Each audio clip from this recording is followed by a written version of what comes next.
నమస్తే, this is Shaurya. Welcome to our channel. ఈ రోజు మనతో పాటు ప్రముఖ రాజకీయ విశ్లేషకులు ఎమ్మంది రామారావు గారు ఉన్నారు. వారితో మాట్లాడదాం. నమస్తే సార్. నమస్తే.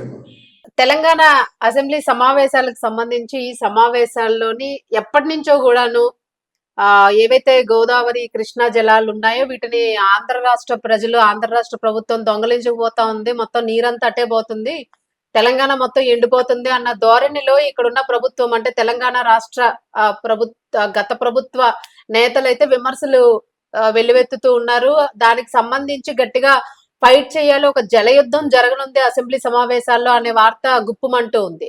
మరి దీనికి సంబంధించి కేసీఆర్, గులాబీ బాస్ చాలా కీలక ప్రతిస్పందన ఇవ్వబోతున్నారు అనేది అర్థమవుతుంది. మీరేమంటారు సార్? అంటే నిజంగానే ఏపీ నీటిని దొంగలించబోతూ ఉందా? అసలు ఏంటి పాత కథ అంతా? అసలు ఏం జరిగింది ఇప్పటి వరకు? ఏంటి ఏం జరగబోతుంది? ముందుగా ఇంతవరకు అసెంబ్లీలో చర్చ వాడిగా వేడిగా జరిగినప్పటికి కూడా కేసీఆర్ రాకతో కొంత ఊపు అందుకుంది. ఎందుకంటే కేసీఆర్ మంచి చతురుడు, మాట్లాడగలడు. అయితే ఇక్కడ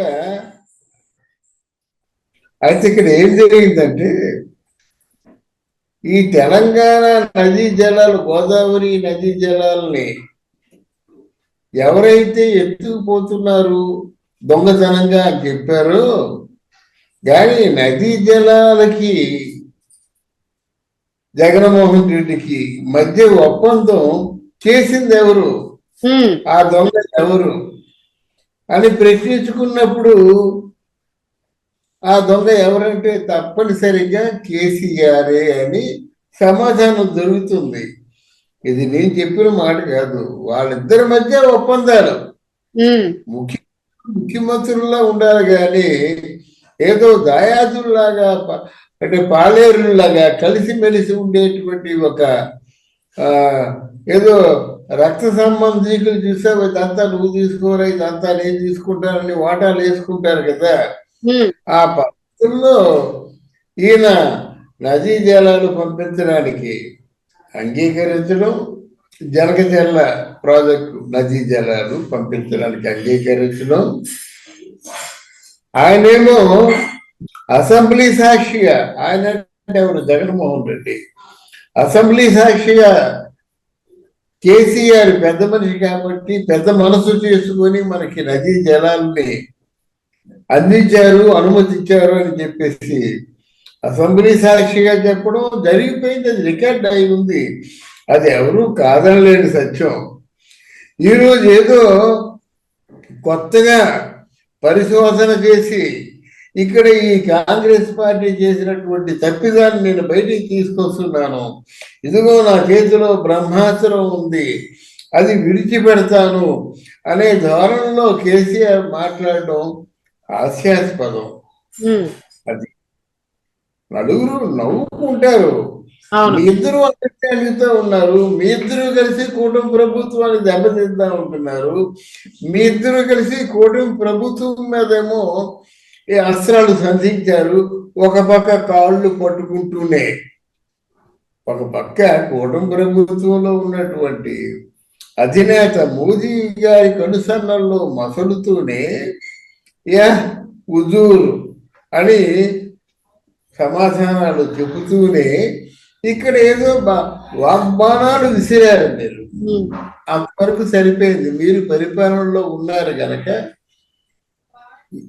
ఎదిరించి మాట్లాడేవారు కూడా అంత ఎక్కువగా పెద్ద రాజధాని లేరైపోయారు. వాళ్ళకేమో మెజారిటీ లేదు, అసెంబ్లీలో ఆ చర్చ నీరు గారిపోయిందనే చెప్పాలి.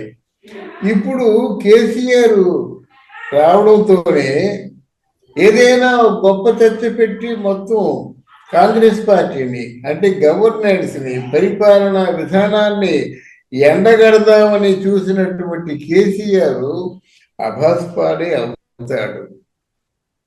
దీని మీద ఏమి చెప్పినప్పుడు కూడా ఉత్తమ్ కుమార్ రెడ్డి కూడా సరైన సమాధానం చెప్పాడు. మరి ఇదంతా చేసింది మీరే కదయ్యా, మేము నదీ జలాల మాట్లాడతాం, ఇది నదీ జలాల కోసం నువ్వు నేను సంప్రదించుకొని నువ్వు నేను తీర్మానం చేయవలసింది కాదు. ఆ కృష్ణా ట్రిబ్యునల్ ఈ వాటరు తాలూకు ఒక బోర్డు ఉంటుంది, అవును. న్యాయబద్ధమైనటువంటి న్యాయశాఖ ఒక పరిణతి పొందినటువంటి కొంతమంది ఒక కూటమి ఒక వర్గం కమిటీ ఉంటుంది.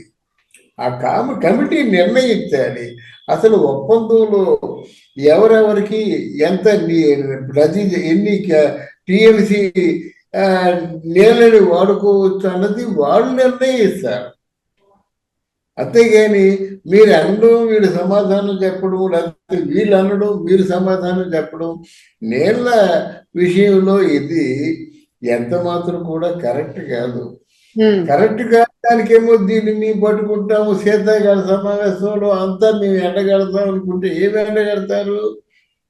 మీరు లోపాయకారంగా ఒప్పందం చేసుకుంటారా? జగన్ మీ దగ్గర రాలేదా? జగన్తో మీరు సంప్రదించలేదా? జగన్ అడిగిన ప్రకారంగానో అడగకుండానో మీరు గొప్ప కోసం నీళ్ళు ఇవ్వలేదా? నీళ్ళు ఇచ్చినట్టు ఆయనేమో అసెంబ్లీలో చెప్పలేదా? ఇవన్నీ జరిగిన తర్వాత దేని మీద చర్చ జరుపుతారు? మీరు చర్చ జరపండి, కేంద్ర ప్రభుత్వానికి మెమోరాండం ఇవ్వండి, వాళ్ళు సంబంధిత కమిటీకి ఏమో ఆదేశిస్తారు, వాళ్ళు కూర్చుని సత్యం వాళ్ళేమో తేల్చి చెప్తారు అన్నమాట. మీరు వాడుకోవలసినటువంటి పరిమాణం ఎంత, మీరు వాడుకోవలసిన పరిమాణం ఎంత చెప్తారు, ఆ ప్రకారంగా నడుచుకుంటారు. ఇందులో ఈ బిఆర్ఎస్ పార్టీయో లేకపోతే టిఆర్ఎస్ పార్టీయో, ఇప్పుడు ఆ పార్టీని ఏమని పిలవాలో నాకు అర్థం కాదు. కాసేపు వాళ్ళే బిఆర్ఎస్ అంటారు, కాసేపు వాళ్ళే కావాలని టిఆర్ఎస్ అంటారు. అటువంటి రెండు పేర్లున్న ఈ పార్టీలో ఉన్న వాళ్ళందరూ కూడా రెండు మాటలు మాట్లాడితే ఎలాగా?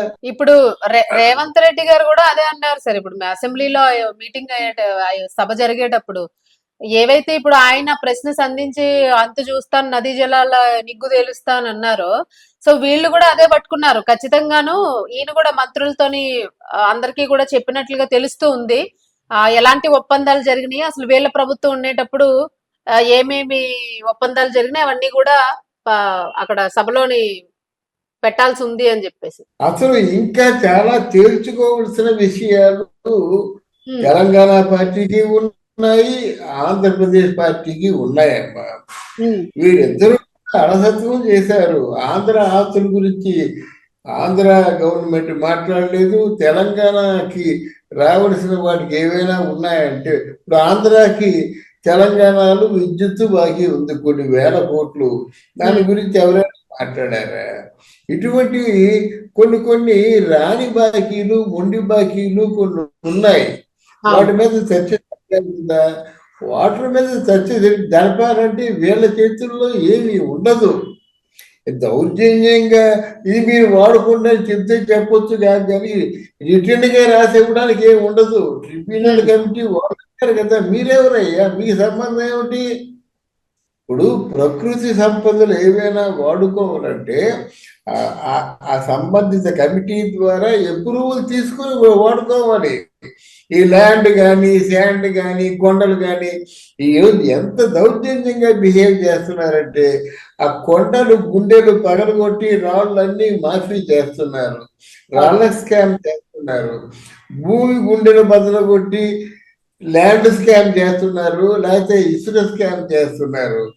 ఇటువంటి దౌర్జన్యాలు, ఇటువంటి అవినీతి కార్యక్రమాలు ఎన్నో చేస్తున్నారు. ఇవన్నీ కూడా సంప్రదించవలసిన అవసరం ఉంది. అది వాళ్ళకి మంచిది, వీళ్ళకి మంచిది. అందుకే రేవంత్ రెడ్డి అంత ధైర్యంగా మాట్లాడడానికి కారణం ఏంటంటే, చేసిందంతా మీరు ఈరోజు మా మీద మీరు నిందలు వేస్తే ఎలాగవుతుందని చెప్పేసి మొన్న అసెంబ్లీలో చాలా గట్టిగా మాట్లాడాడు. ఎందుకయ్యా నువ్వు మాట్లాడతావు అలాగే అర్థం పర్థం లేకుండా? ఏంటి నీ మాటలకి ఏమైనా అర్థం ఉందా? నువ్వు వచ్చి ఏదో అసెంబ్లీని ఉద్ధరిస్తావు అనుకున్నాడు. అసెంబ్లీలో ఒక పాత చింతకాయ పచ్చడిని తీసుకొచ్చి ఇది నేను కొత్తగా ప్రవేశపెట్టాను, ఇది నేను కొత్తగా కనిపెట్టానంటే ఎంత అర్థం ఉందో అంతే అర్థం ఉంది. వాటర్ వర్క్స్ గురించి కూడా, వాటర్ జల వనరుల్లో ఉన్నటువంటి ఏదైనా అవినీతి జరిగింది, అవినీతి ఎవరు చేశారు? నువ్వు చేసావు. నీకు జగన్మోహన్ రెడ్డికి ఉన్నటువంటి ఆ సంబంధ బాంధవ్యాల వల్ల మీరు ఒప్పందాలు చేసుకున్నారు. దాని గురించి తేలవలసిన అవసరం ఉంది. తేలితే కాంగ్రెస్ పార్టీకి కూడా మంచిది, మంచిదే. తెలంగాణకి కూడా మంచిది, అటు ఆంధ్రాకి కూడా మంచిది. అవును. ఎందుకంటే ఇప్పుడు ఈ కొత్త ప్రభుత్వం వచ్చి ఎన్నాళ్ళో గడిచిపోలేదు కదా సార్. గత 10 ఏళ్లంతా వాళ్ళే ఉన్నారు గదా! ఈ సంవత్సరంన్నరలోనే జలాలన్నీ ఎళ్ళిపోతున్నాయి, మాయమైపోతున్నాయి అనంటే హాస్యాస్పదంగానే ఉంది మరి. అవునమ్మా, అది చెప్పారు కాబట్టి నెక్స్ట్ వీళ్ళేమంటున్నారు, ఏ బాబు మీరు 5 సంవత్సరాల్లో కట్టిన ప్రాజెక్టులు ఏమిటి, what about Kaleshwaram project, Kaleshwaram ప్రాజెక్టులో జరిగినటువంటి అవినీతి గురించి ఏమిటి, అవినీతి చేసింది మీరు, దౌర్జన్యం చేసింది మీరు, ల్యాండ్ శాండ్ మైన్స్ అన్ని కూడా దోపిడీ చేసింది మీరు, భూమిని అంతటి కూడా ధరణి అనే పేరు పెట్టి మీకు అవసరమైన వాళ్ళందరికీ కూడా దారాదత్తం చేసి వాళ్ళకేమో రాసి ఇచ్చింది మీరు. అలాగే మీ తాలూకు దాయాదులకి మీ తాలూకు సంబంధికులకి కూడా వందలాది ఎకరాలు ఉన్నప్పుడు కూడా రైతు బంధుని అప్పనంగా కట్టబెట్టింది మీరు. వాళ్ళు చెప్తున్నారు కదా, వాటి సమాధానం చెప్పండి. మీరు వేసింది ఒక ప్రశ్న, కాంగ్రెస్ పార్టీలు వేస్తుంది 1000 ప్రశ్నలు వేస్తారు. మరి ధరణి భూముల గురించి మాట తేల్చారు కదా, ఎవరెవరు కట్టి పెట్టారో, మైన్స్ గురించి చెప్పారు కదా, జల వనరుల గురించి ఎవరి తాలూకు పెర్మిషన్తో మీరు ఆయనకి అనాధారిత ఆధారం లేనటువంటి ఒప్పందాలు మీ ఇద్దరు చేసుకున్నారు, అది చెప్పారు కదా. అవును. తర్వాత మీకున్నటువంటి సంపద, ఆ ఫామ్ హౌస్ కానీ మీకున్న సంపదల గురించి కూడా మీరు చెప్పాలి కదా. ఏమీ లేక కేవలం కాంగ్రెస్ పార్టీ మాత్రమే తప్పు చేసిందంటే అది ఆధారపూర్వకంగా మీరు నిరూపించాలి. ఆ నిరూపించే సత్తా మీకున్నప్పుడు అసెంబ్లీలో చర్చ లేవదీయండి. ఇప్పుడు హరీష్ రావు మాట్లాడిన మాట అయినా సరే, కేసీఆర్ ఏం మాట్లాడాడో ఆ మాటని మార్చి హరీష్ రావు కూడా అదే ప్రశ్న వేశాడు. కానీ హరీష్ రావు జలవనరుల మంత్రిగా ఉన్నప్పుడు జరిగిందే కదా కాళేశ్వరం కుంభకోణం. దాని మాట ఏమిటి? ఇవన్నీ వస్తాయి కనుక ఈ శీతాకాల సమావేశం నిజంగా చాలా కూల్గా జరుగుతుంది, కానీ దీంట్లో వేడి పుట్టించే అంశాలు ఏమీ లేవు. అన్ని పాత విషయాలే. అంటే వీళ్ళ వైపు ఒక వేడు చూపించినట్టయితే కాంగ్రెస్ వైపు, తెలంగాణ వైపు 4 వేళ్లు చూపించే దిశగా మీరున్నారు, ఆ స్థితిలో మీరున్నారు. ముందు వాళ్ళు అడిగే ప్రశ్నలు మీరు సమాధానం చెప్పండి.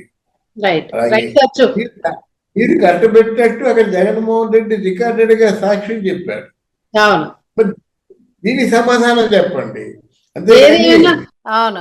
మొత్తానికి అనవసరంగా అంటే వాళ్ళ కుంపటి వాళ్ళే రాజేసుకుని వాళ్ళకే మొత్తానికి అది వెనక్కి తిరిగి ఎఫెక్ట్ చూపించే అవకాశం అయితే కనిపిస్తూ ఉంది. ఇది కేసీఆర్ గారి పార్టీ మీద ఎంత ఎఫెక్ట్ చూపిస్తుంది అన్నది అయితే మాత్రం వెయిట్ చేయాల్సి ఉంది సార్. ఎంత అనుభవం ఉన్న కేసీఆర్ కంటే ఏ అనుభవం లేని మొట్టమొదటిసారిగా ముఖ్యమంత్రి అయినటువంటి రేవంత్ రెడ్డి తాలూకు వాదనలో పస ఉంది. రేవంత్ రెడ్డి హీరో అయ్యాడు. మనం నిర్భయంగా నిర్మోహమాటంగా చెప్పుకోవచ్చు. ఈ పై అంశాలన్నింటినీ కూడా ఆయన చేసినటువంటి ఆర్గ్యుమెంట్ బట్టి చూస్తే రేవంత్ రెడ్డి హీరో, ఈయన జీరో. ఇది వాళ్ళు తెలుసుకోవాలి. రైట్ సార్, చూద్దాం సార్ ఈ జల యుద్ధం ఎట్లాగా కన్క్లూజన్ ఇస్తుందా అనేది. ఎందుకంటే ఇది ఇప్పుడప్పుడే తేలే అంశం కూడా కాదు అని అనిపిస్తూ ఉంది. బట్ గట్టిగా పట్టుకుంటే ఖచ్చితంగా ఇప్పుడున్న కాంగ్రెస్ ప్రభుత్వం దీనికి సంబంధించిన ఒప్పందాలు ఇవన్నీ గనక బయటికి కరెక్ట్ గా ఇవన్నీ కూడా ప్రూవ్ చేసుకోగలిగితే మీరు అన్నట్లుగా తెలంగాణకి అండ్ ఏపీకి బెనిఫిట్స్ ఎట్లా ఉంటాయనేది కూడా మనకు ఒక క్లారిటీ వస్తుంది. అదేనమ్మా, ప్రూవ్ చేసుకోండి. రికార్డెడ్ గా సాక్ష్యాలు ఉన్నాయి కదా. ఏదైనా రికార్డ్ ఎవరు ఆ సాక్ష్యం పెట్టరు, ఆ సాక్ష్యం చెల్లదు కూడా.